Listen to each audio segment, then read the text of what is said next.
This is your reality check.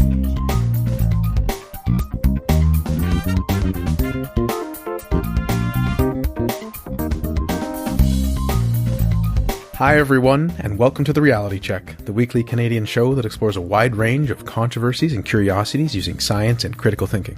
This is the show for October 15th, 2019, and I'm your host, Darren McKee. With me, as usual, are Adam Gardner. What's up, Cuboids? Christina Roach. Hey everyone. And producer Pat. Hi, checkers. We have a great show for you today.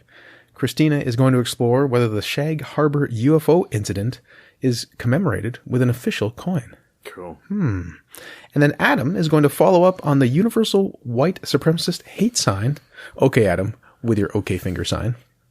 But first, I'm going to talk to you about the longest word in the English language. Words. I think I should acknowledge my bias right at the start of this segment, that I'm a fan of words. In fact, I think most of us on The Reality Check are. I'll even go so far as to say an audio version of our podcast without words would barely be half as good. Word maybe up. even a quarter. Word. I'm not just a fan of the idea of words, but I also like many examples of words. I'm sure you have your own favorites, either due to frequency of usage or euphony or visual aesthetic. But what of long words? You know, your perspicacity, supercilious, or individuality. I like these too. Are there longer words, though? What is the longest word in the English language? Who would decide such a thing? Usage? Dictionaries? The internet? I'll let the listeners think more about what they think matters more or less while I do the rest of the segment.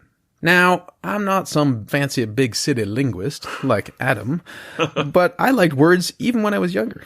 As a teenager, I came across the lovely 45-letter pneumona ultramicroscopic silicovolcaniconiosis, which, from memory, I recall being defined as a lung disease caused by inhaling volcanic dust or similar fine particles. Oh, that's unfortunate. I thought this was the longest word in the English language. Certainly longer and more legitimate than that measly 34-letter supercalifragilisticexpialidocious popularized by Mary Poppins, which is clearly made up. But is pneumono-ultramicroscopic silicovolcaniconiosis made up in a similar way? Well, back in 1935, the president of the U.S. National Puzzlers League, you know him as well as I do, came up with the word as a synonym for the disease known as silicosis. It appeared in Merriam-Webster's dictionary in 1939, and recently, the Oxford English Dictionary defines it as an artificial long word said to mean a lung disease caused by inhaling very fine ash and sand dust. Oh. Well, you know. It is the longest English word in a dictionary, but the fact that it is defined as an artificial word is a bit diminishing. Yes. kind of an asterisk there. Like you're in the Hall of Fame and you took steroids. Oh. What are the other contenders? Well, Wikipedia has a great chart, and you'll find it in the show notes at trcpodcast.com. Great website. Not too long a URL. No. So there is pseudo-hypoparathyroidism, which is 30 letters. And this is described as the longest non-contrived word in a major dictionary, but it's still technical. Sure. All right. And then we also have philoxanociny hilipilification, which is at 29 letters, the longest unchallenged non-technical word, but still a contrived coinage. Okay. I like it's unchallenged by whom, right? Yeah. And this is, in case you were curious, the deeming of something being trivial or meaningless. And as you may be able to guess from pseudo-hypoparathyroidism, it's something similar to thyroidism, but it's not quite like the other thing. Thus the pseudo. Yeah. And what about anti-disestablishmentarianism, which I remember from when I was young, at 28 letters? So this is listed as longest non-contrived and non-technical word, but not all dictionaries accept it due to a lack of usage. Even though it references way back when the separation of church and state in the 1800s in England, whether you were against it or for being against it. Sure. Are you against the thing that's against the other thing? All right. Then at 27 letters, there's honorifica bilatudinitativus, which is actually the longest word in Shakespeare's works. It's the longest word in the English language featuring alternating consonants and vowels.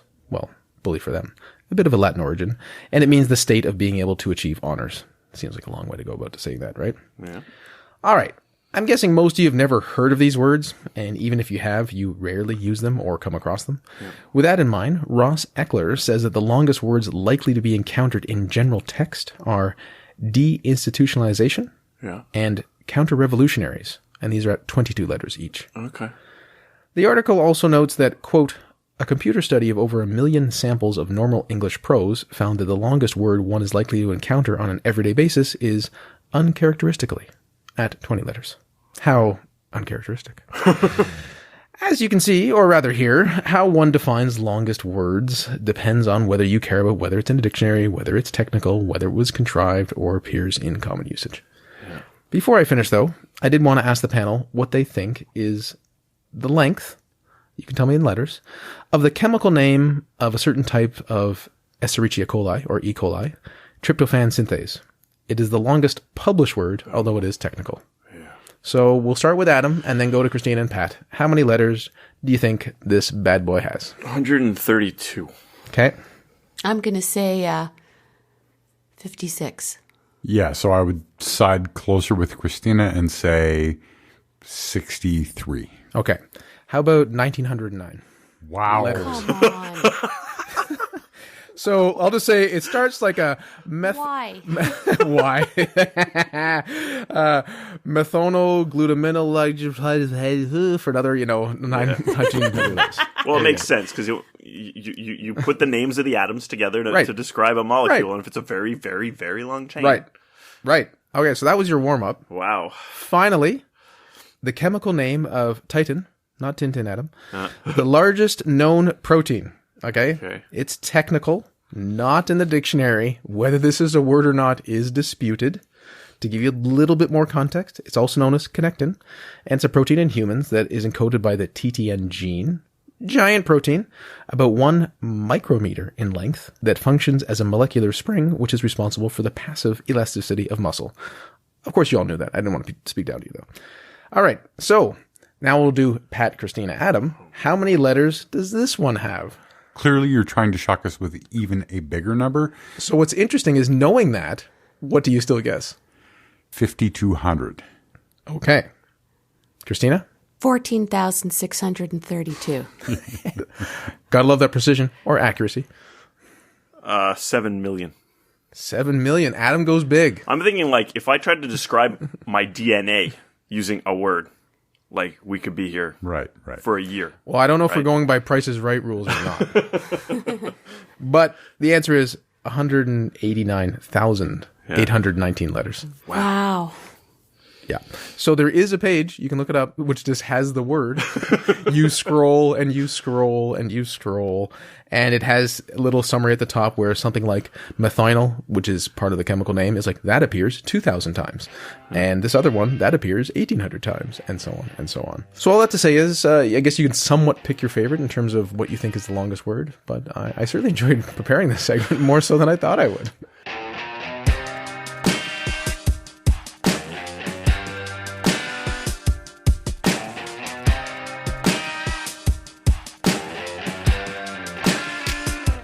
And now we turn to Cristina. Cristina, I'm interested in UFOs, official coinage, harbors, and shags. Can you somehow weave those together for me? Okay, so no, it's not a boating resort named after Austin Powers. Let's just set the record straight right away. Full disclosure, I had never heard of Shag Harbour until it came up on an episode of the Cyber podcast recently, which I'm a fan of, with Ben Maku. They were reporting on the Canadian government, specifically the Royal Canadian Mint, recently issuing a limited edition glow-in-the-dark coin commemorating one of, quote, Canada's most important historical events, a UFO crash. Have you guys ever heard of the Shag Harbour UFO incident? It's actually known as Canada's Roswell. I guess I missed that heritage moment when I was a kid. I'm not supposed to talk about it. This is going to be awkward. I heard about it on a recent episode of Cyber. Now, for you guys right now, if you wanted to take a quick peek at the coin, I put the link in the top of the show notes over my segment. So you Clicking can take on a it peek at right now. Before I move on, let me describe the coin. It depicts 3 people on a boat pointing in the sky at 4 eerie-looking orange lights. It's a cool coin. It also comes with a blacklight flashlight, and when you shine it on the coin, a flying saucer appears over the fishermen's heads. They're supposed to be fishermen anyways, crashing into the water. Now, the coins were selling for $129.95, and the mint sold 95% of their stock within hours, and I checked right before the show, it's sold out. The copy on the Mint's website quotes Lori Wickens, eyewitness and president of the Shag Harbour UFO Incident Society. This coin brings attention to a story that many people don't know about. The Shag Harbour incident is one of the best government-documented UFO crashes. Even today, the case remains open and unsolved. Here's a good little succinct description about the Shag Harbour UFO incident from its wiki entry. The Shag Harbour UFO incident was the reported impact of an unknown large object into waters near Shag Harbour, a tiny fishing village in the Canadian province of Nova Scotia on October 4th, 1967. Shout out to our Nova Scotian listeners. If you have tales to share about this, please share with them on our socials. I would love to hear them. Now, the reports were investigated by various civilian, Royal Canadian Mounted Police and Canadian Coast Guard and military, Royal Canadian Navy and Royal Canadian Air Force agencies of the Government of Canada and the U.S. Condon Committee. The part that makes this more tantalizing is that there were a number of witnesses who reported seeing mysterious, brightly illuminated objects floating over the harbor. There were also reports of a dark object floating on the water, and various civilian fishing boats and the military groups I referenced scoured the harbor for days. But guess what? They found no evidence of anything crashing in the harbor, no survivors, no remains, no wreckage. Not that we know about. Good cleanup, CIA. Yeah. Now, I got to tell you guys, it was tough to really get any searches spitting out more critical takes than articles straight up presenting the event as aliens. Of course. Or something the military is trying to keep under wraps. Thankfully, Skeptoid did a great deep dive on the incident a couple of years ago on its 50th anniversary, which I'll get to shortly. Even a Vice article I cite, which got me excited, it was titled, "Did Canada Just Admit UFOs Are Real with a New Coin?" Disappointingly didn't take the angle I inferred from the title. But here are a couple of excerpts from that article. Quote, "The RCMP commandeered fishing boats to facilitate a rescue of what they thought was an aircraft that had crashed, but when they reached the site, a strange patch of glowing yellow foam was found floating on the surface." Author Chris Rutkowski told Motherboard. This begs the question, who is Chris Rutkowski? He is the author of several UFO books and consultant for the Winnipeg Paranormal Group. He's quoted quite a bit in many articles I read. Now, fishing boat captain also claimed to see foam, which he says was at least 80 feet wide and looked yellowish in the dark. In case anyone is wondering, foam on a body of water is not a remarkable occurrence. Now, Rutkowski tells Vice, quote, "It's another case where there are official documents that testify to the reality that something occurred. RCMP investigated at the time, and the report is available for examination. This is true. I've linked to the archive doc from Library and Archives Canada in the show notes. A paragraph from an October 6, 1967 memo highlighting the eyewitness accounts reads, quote, "The Rescue Coordination Center conducted a preliminary investigation and discounted the possibilities that the sighting was produced by an aircraft, flares, floats, or any other known objects. As a result, Canada's Roswell is purported by some to be the best proof we've been visited by aliens." Okay, so what about those eyewitness accounts?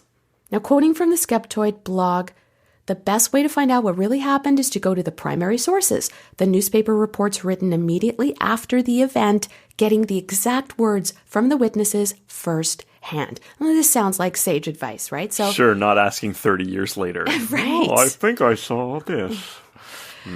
So let's dig into Skeptoid's breakdown. Halifax Daily newspaper, the Chronicle Herald, reported on the incident in a series of articles at the time. It cited a couple of teens who said they saw 3 reddish-orange lights forming a line, declining at about 45 degrees as the lights descended into the water. A group of 4 other teens said there were 4 lights, not 3, and they were white or yellow. One other said the lights turned on and off. Others said that didn't happen. One person said they heard a loud noise when the mysterious object hit the water. Nobody else reported this. Another said they heard a whistling sound while other witnesses didn't. So you can see where I'm going with this. The only thing the witness accounts seem to have in common is that a small number of lights were seen to descend towards the water and one floated above the water for a bit. Now, once these accounts became public, people's stories started to shift somewhat in light of new information. Yes. Now, one example is that once the fisherman's account about the foam was circulated, some eyewitnesses updated their initial accounts to include, hey, I saw that floating light moving around, leaving yellow foam in the water, even though no one reported seeing this at the time. As you can imagine, some people did suggest a link with top secret military aircraft, which is a theory brought up often in regards to UFO cases, right? Now, Skeptoid points out the flawed logic with the top secret military angle, which I thought it was a really cool way, the way they put it. First, top secret military aircraft have never been flown in plain view of civilians at low altitude, directly over population centers, far from test facilities, and there's every reason to believe this would never be done. Second, flying saucers or rows of lights reported by UFO witnesses have never corresponded to the properties of any military aircraft, so there's no logic that can support such a match.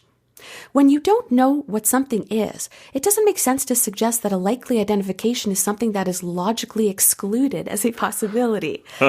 You may as well suggest it's a flying llama because it doesn't share any properties with a llama either. End quote. Okay, checkers, we've learned listening to this show that before defaulting to it was aliens, we need to ask, is there any plausible phenomena that may account for what people saw? Now, falling meteoric fireballs have been known to break into a line of several lights and can appear to be falling slowly at skewed angles, which definitely shares characteristics of eyewitness accounts. Sure. Depending on the angle, it may change how those lights look and all sorts of things, right?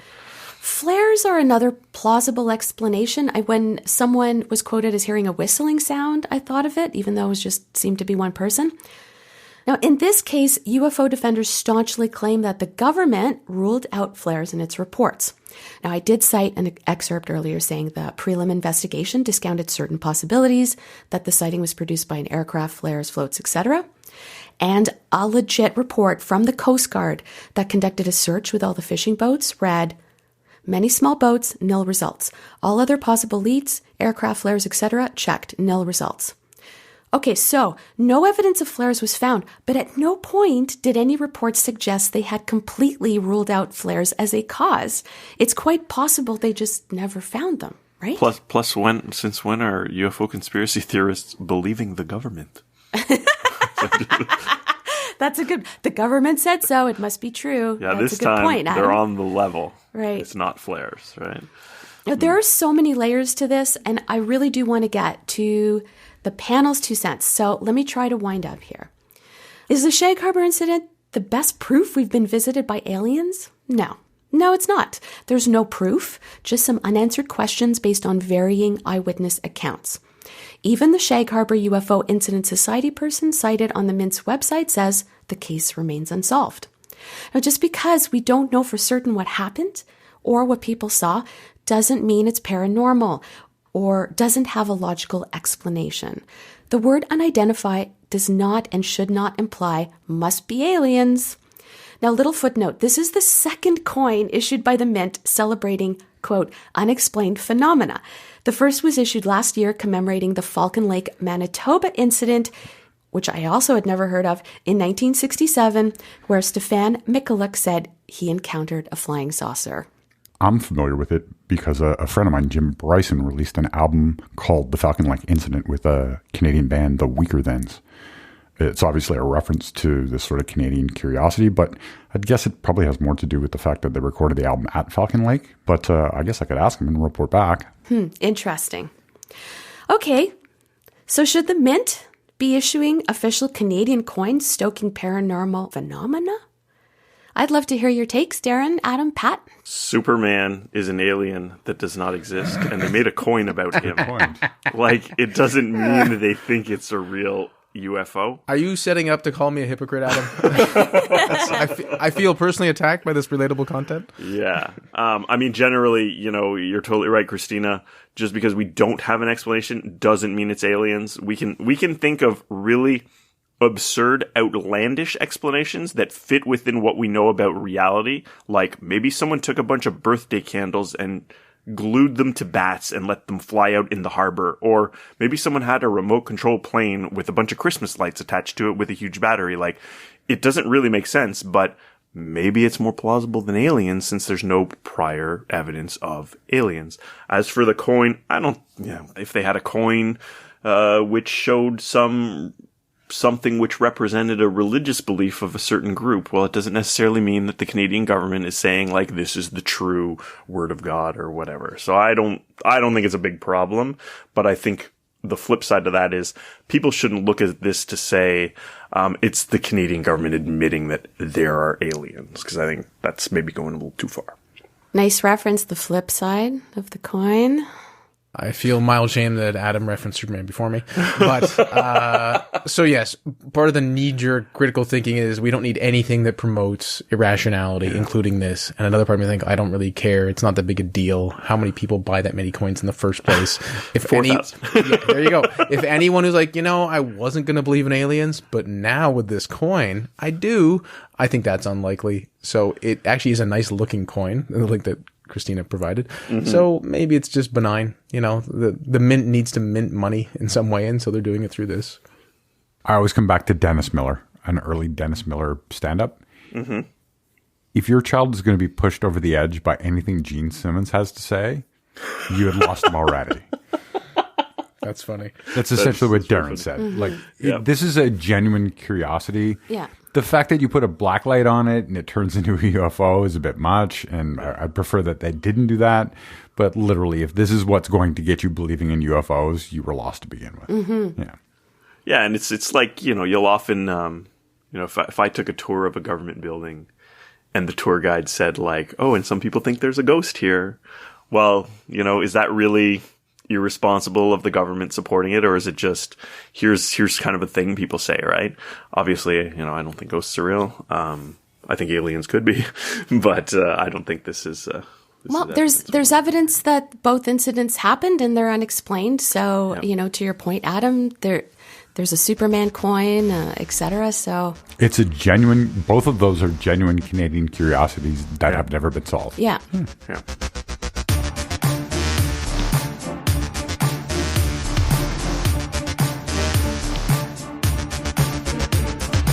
Thanks, Cristina. And now, Adam. Okay, again. Take two. Yeah, that's right, Darren. 2 weeks ago on episode 565 of our show, I talked about how the OK hand signal is now considered by some to be a hate symbol. So just to wrap up, the ADL is classifying the OK sign as a potential hate sign, but they have a very large database with a lot of numbers and innocuous things. So just because someone's doing an OK sign doesn't mean it's a hate sign, though some people are using it in some rare cases, mostly to troll. Now, since then, there was a popular news story about one such use of the OK symbol, which I wanted to discuss and give some context, but we also received an email from a listener, which I think might add some important context to this story. The email was from listener Jim, who said, and I quote, "No one ever mentions that in the 1988 movie Mississippi Burning, Gene Hackman's character, Agent Anderson, references this as a symbol of the Ku Klux Klan. He and Willem Dafoe's character, Agent Ward, have just left Deputy Pell's house, Brad Bourif, where Agent Anderson has noticed a photograph of the local sheriff's department. They all had their hands on their belts, making the OK symbol. Agent Anderson says to Agent Ward, while flicking out each finger at a time, "Don't you get it? KKK. Now, is this telling? The three fingers are the significant part of the symbol." And he says, "I'm a regular listener to your podcast. You're all doing important work. Keep it up." So thank you. Thank you, Jim. Now, in a follow-up email, he mentioned that in the film, the characters are shown holding it upside down, that being with fingers pointing downwards, like Gru in the Universal Studios incident, which I'll be discussing shortly. Now, the film is based off of the real-life murders of Cheney, Goodman, and Schwooner in 1964. I looked into it a bit, and I couldn't find any connection between the symbol's use in the film and its resurgence over the past few years as a white power symbol, though the similarity is, of course, obvious and makes one wonder if it's a coincidence. As for the KKK being the three, there were a lot of explanations of why the OK symbol was doing that. Some said there's a W and a P, so it's like white power, but a lot of the pictures have like people using it with different hands, so that can't totally work. But there's a lot of kind of theories for why that might make sense. I was not able to uncover any evidence of this gesture being uncovered in the investigation of the real crime which inspired the film. Looking up historical hand signs used by the KKK did not reveal this specific symbol, which would likely have been at least somewhat commonly known if it was something someone could spot from a photograph as shown in the film. The ADL is the same ADL, which now thinks the OK symbol is a hate symbol, has a page on KKK hand signs. They simply mention that there were a variety of salutes, and the most recent prominent one being a 3-finger symbol meant to resemble a K, but this uses the thumb, index, and middle finger, which aren't the 3 fingers that you stick out when you do the OK symbol. Now, I don't believe this was a KKK symbol which was used back in the 1960s, which endured to this day, or that had a resurgence in the 21st century, though I can't be certain of either of those statements. I think one of 2 possibilities could explain this. The OK symbol is extremely common, so it being used in a movie and independently used, even mostly for trolling, as a supposed white supremacy symbol could be a coincidence. So the double coincidence being that the KKK are a white supremacist group, but the OK sign itself, not terribly unique or rare. Or alternatively, someone who was familiar with the film sort of brought it back, so to speak, though many of the first uses of the OK symbol a few years ago, which made media headlines prior to the 4chan push to troll liberals, had it with the fingers pointed up and not down like in the movie. So to me, that makes it sort of an unlikely reference, but maybe there was a reference by someone there that was never actually communicated or that got out to the media. Again, I wouldn't be so sure about that. Okay, so the other thing I wanted to talk about was the recent news story about Universal Studios Orlando. Now, Cristina, I believe you were the one that originally sent this to me. Basically, an employee who wore a costume of Gru from the Despicable Me films was fired for making the OK hand signal in a photo. So that statement alone and those headlines kind of makes people think that's ridiculous. This article first went live on the USA Today website on October 1st. It's the afternoon before I originally recorded my OK symbol segment, so I hadn't heard of this at the time of recording.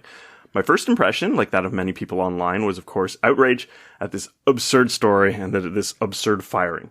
Reading some of the comments by the family who raised the complaint, I was a little infuriated. So Richard Zinger, the child's father, says, "It's more than the OK sign. A lot of people don't understand what this sign means. Like perhaps the actor playing Gru, I thought." Tiffany Zinger refers to it as the universal white supremacist hate sign. Those are strong words.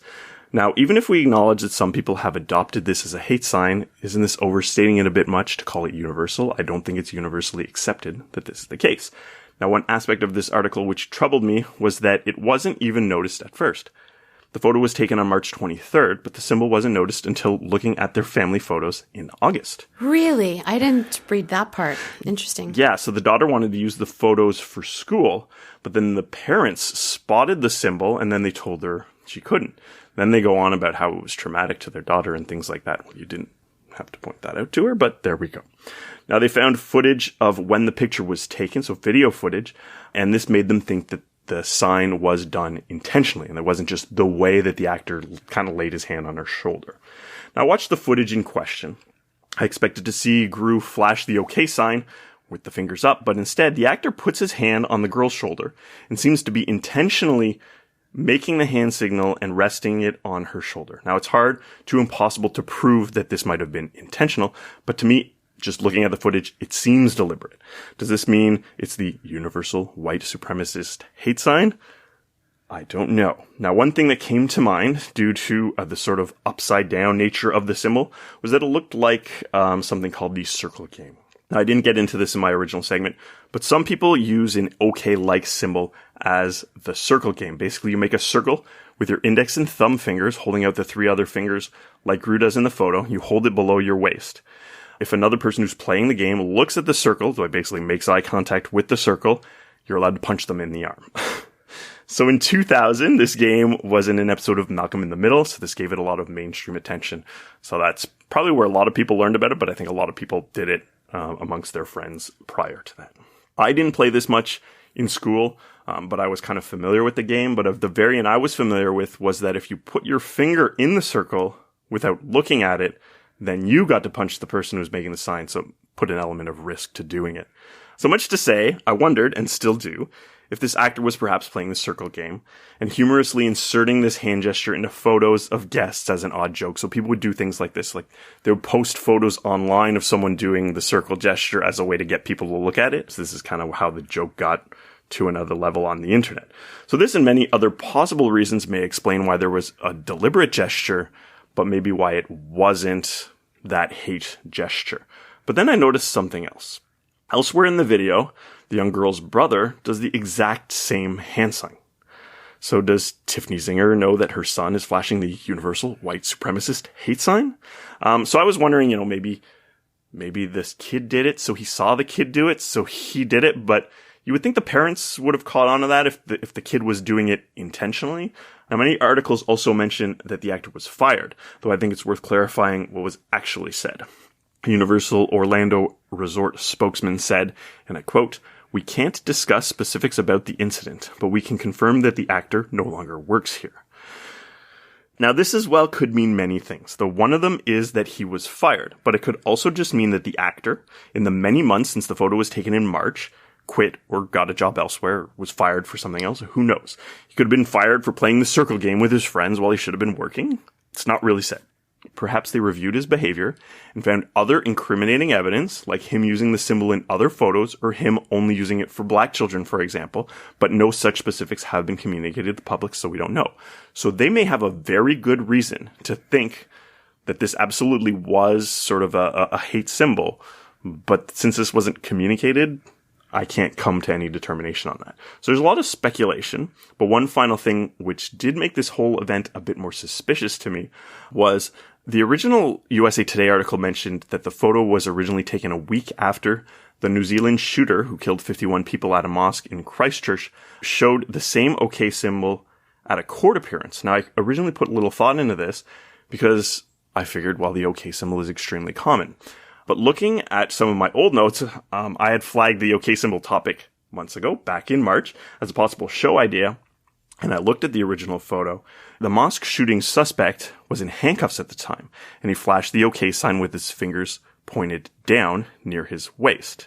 Now, this itself is unlike a lot of the other portrayals of the OK sign, but is considerably similar to the way the Gru actor was holding his hand in the Universal Studios photo, which was a week later, when this photo would have been in the news. Now, it's hard to impossible to draw any firm conclusion about this. I keep hoping the actor would show up on Reddit or something, posting a detailed explanation of what happened. This would give some insight, but we still have no idea who he is because he's wearing a costume. He's wearing a mask. He's wearing gloves. You can't see any of them.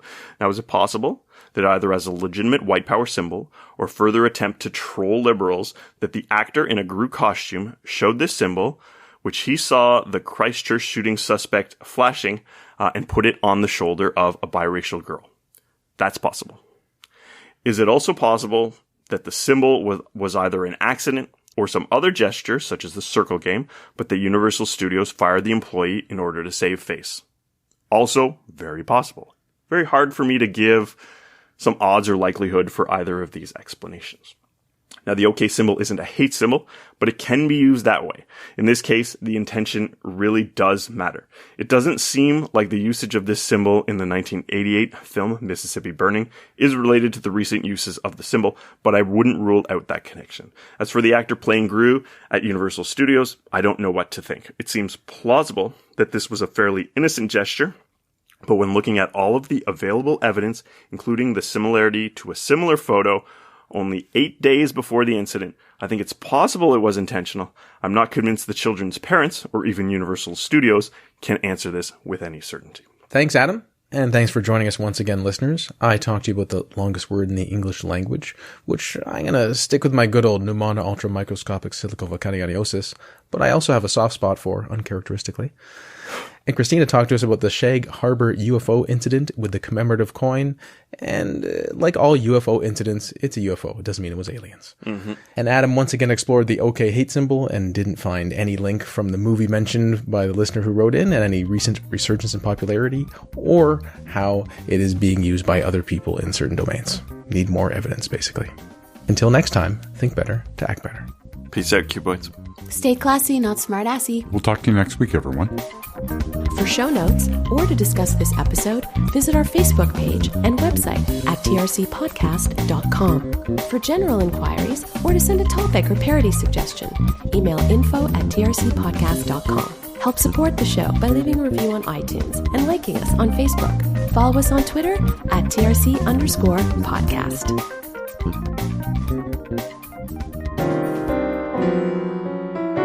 Outtakes.